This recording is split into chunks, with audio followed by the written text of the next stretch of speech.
Got a headline for you, and it's from the Boston Globe. Look at this. The editorial board actually came out with, "Break up Google." Joining us now, Dante Ramos, Boston Globe Deputy Managing Editor. Can you summarize the reasons real fast for us why you think that Google should be broken up? Go. Sure. We think that regulation of, or we think that people have looked at these internet companies as if they're still dorm room projects. But Google is a monopoly in search. It dominates the online advertising business, and it owns YouTube, the dominant video distribution platform. There's a lot of power that radiates outward from there, and we think that we should take a closer look at it. If you break them up, they've still got all the data. What do you think they're going to do with the data? It's true, but I think it's important to look at this over the long haul. They've got a lot of data now. They're only going to be collecting more data. The bigger they get and the longer the status quo goes on, advances in artificial intelligence will exponentially increase their ability to do what they're doing now. So the time to act is soon. But would breaking them up solve the problem?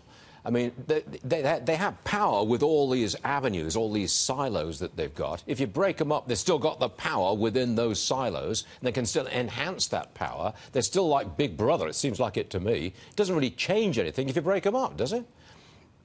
I think it changes. I think it changes a lot, actually. I mean, if you were to separate YouTube, separate out the search capacity from some of their ad units, it would change their business dramatically. It would mean that those companies would be competing with each other and with other internet companies, and you would have a much more competitive environment.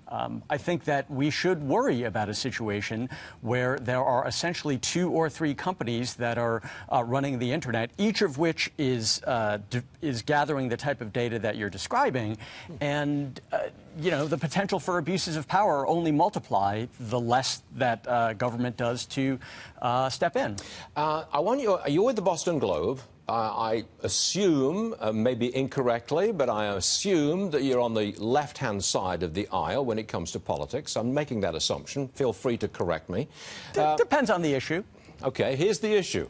Last week we reported that Google, its employees, had organized a petition and they refused to work on artificial intelligence programs for the military. In fact, they want to withdraw Google from any defense of the United States of America. I personally think that's grounds enough to kick them out. How about you?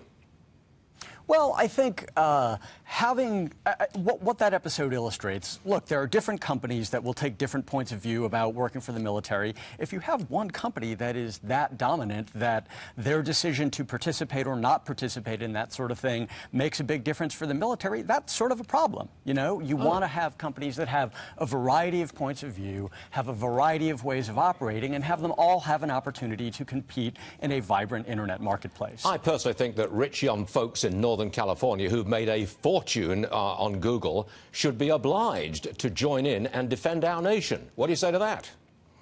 Well, I don't know about people being obliged to do anything. I mean, I think the important thing for government to do in this circumstance is to look at how the market is operating today, to not treat these companies like dorm room projects, and to create variety and competition in the internet marketplace. Look, thanks very much for coming on the show. We're very interested in different points of view, and breaking up Google is close to my heart. So, welcome to the show. We'll see you again soon. Thanks a lot, sir. Appreciate it.